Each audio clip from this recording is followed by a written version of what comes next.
Hi everyone, welcome back to Crash Tale. Let me ask you something. Have you ever told yourself, just 1 second, it won't hurt? Today, we're looking at two real tragedies that began with that exact thought. Two moments where a single tiny habit, something almost all of us do without thinking, spiraled into consequences no one could undo. Let's start with Tempe, Arizona in 2018. On the night of March 18, 2018, 49-year-old Elaine Herzberg was crossing a dimly lit road with her bicycle in Tempe, Arizona. At the same time, an Uber self-driving vehicle, a modified Volvo XC90, was approaching that stretch of road as part of Uber's autonomous testing program. Inside the car sat Rafaela Vasquez, the human safety operator.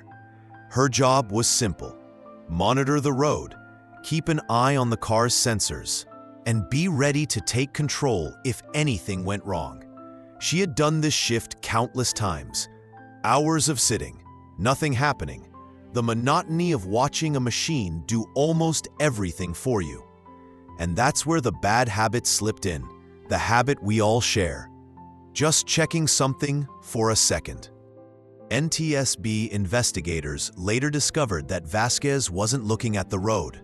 She was looking at her phone, specifically streaming a TV show on Hulu.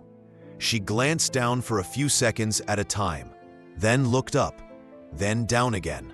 Something millions of people do every single day. But on that night, a few seconds became the difference between life and death.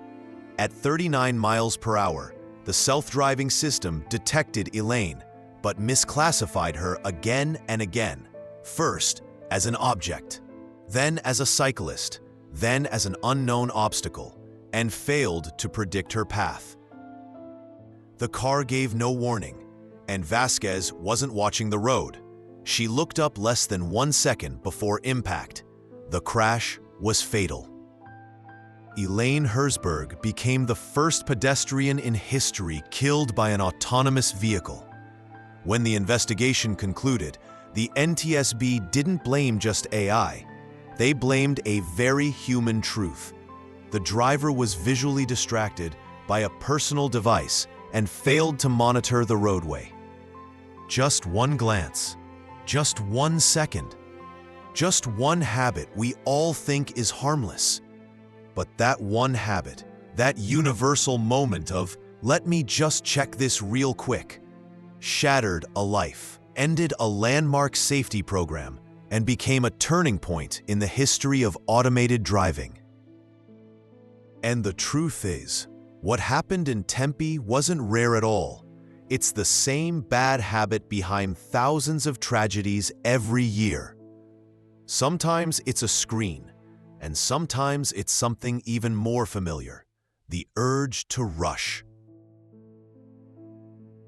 December 8, 2005, Chicago Midway Airport was buried under a heavy snowstorm when Southwest Airlines Flight 1248 approached for landing. The pilots, Captain Brian N. and First Officer Brian L., had been dealing with delays all day, reroutes, weather challenges, the usual chaos of winter flying. Nothing about this approach felt unusual to them. Snow? Expected. Strong winds? Standard for Chicago. They had done this dozens of times.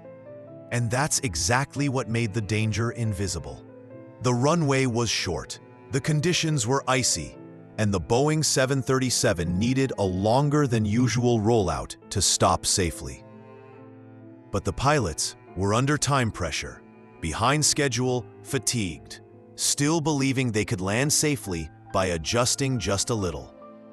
The NTSB later determined that the captain flew the approach slightly too fast, waited too long to deploy reverse thrust, and relied on routine, not on caution.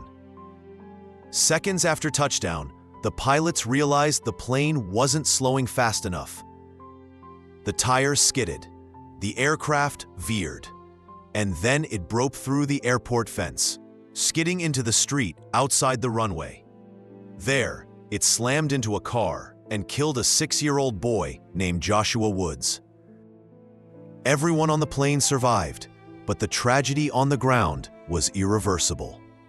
In their final report, the NTSB wrote, "The pilot's failure to use available landing data and their decision to continue the approach represented a habitual tendency to rush under pressure." Rushing, just a little, a habit every human being has, on the road, at work, at home, in moments we think we control. A habit so small until it isn't. Both tragedies began the same way.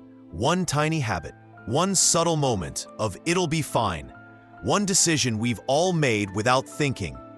Looking down for just a second, rushing just a little, trusting that nothing bad will happen because it hasn't happened before. These stories aren't about bad people. They're about ordinary habits, the kind that hide in plain sight, the kind we excuse, the kind we all have. And they are a reminder that awareness isn't just for dangerous moments. It's for the moments that don't feel dangerous at all, because one bad habit we all share might be the last one someone ever makes.